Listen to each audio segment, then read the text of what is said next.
En fait, tu n'es jamais tout seul en Israël. Ça n'existe pas tout seul.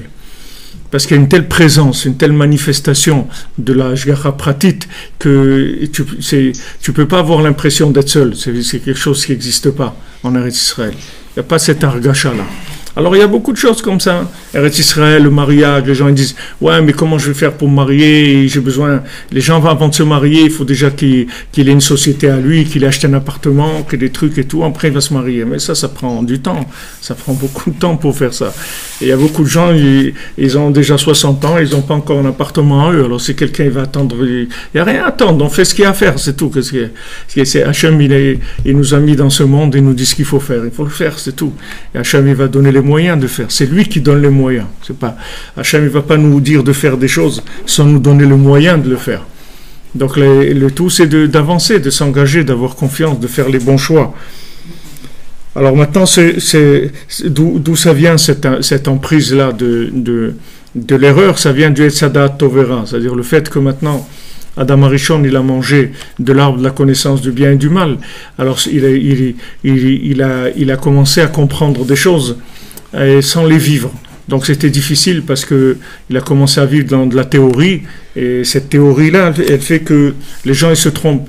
Ils ont des analyses, ils analysent les choses sans les connaître.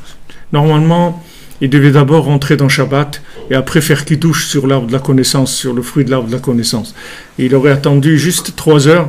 Il aurait fait Kiddush sur ça. Hachem ne lui a pas dit, mais il allait faire Kiddush sur le fruit de l'arbre de la connaissance du bien et du mal.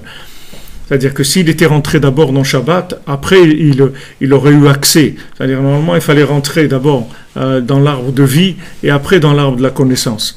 Mais Adam Arishon, il s'est fait attraper par le serpent et il lui a fait croire que la connaissance allait l'amener à quelque chose en soi.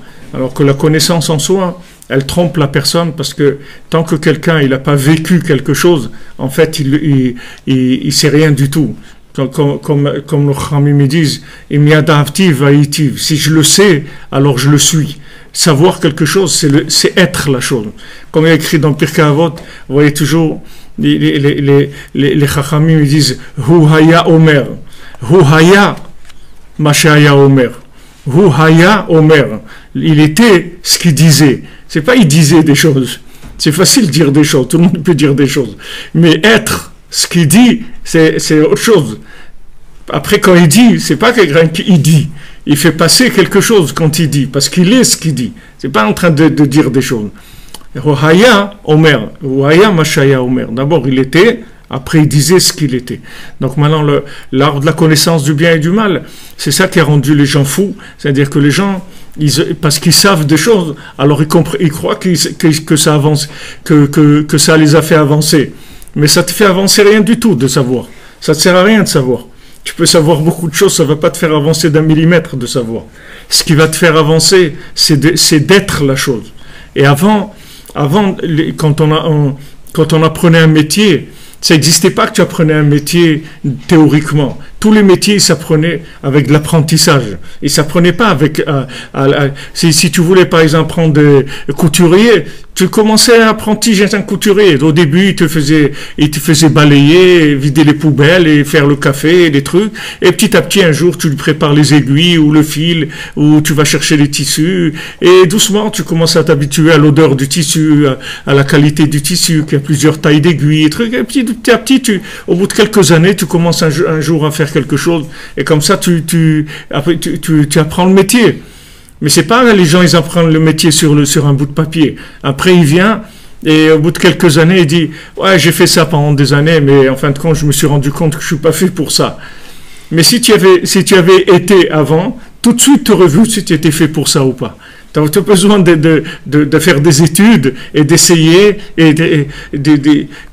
Normalement, pour faire médecin, pour apprendre la médecine, il faut être médecin d'abord. C'est-à-dire d'abord quelqu'un il doit savoir qu'il est médecin. Après il va faire des études de médecine. Parce que c'est pas les études de médecine qui rendent quelqu'un médecin.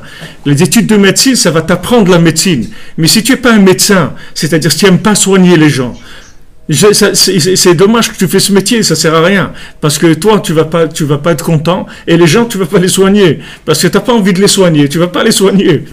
Si c'est ton métier, que tu aimes ton métier, alors tu vas le faire. Mais il faut d'abord être la chose, et après on apprend comment. Normalement, c'est comme ça que le monde il fonctionne. Hachem, il a fait comme ça, Etz Chaim d'abord, après Etz Tovera. D'abord, on met la chose, et après on l'apprend. On apprend comment on fait pour développer ce qu'on est déjà. Donc déjà, il faut trouver la connexion de ce qu'on est. C'est ça la base. Après, on va développer, apprendre des choses pour les techniques. Mais d'abord, il faut savoir si on est fait pour ça ou on n'est pas fait pour ça. Donc Hachem, il nous donne des repères. Et ces repères-là, on y adhère avec la Emouna.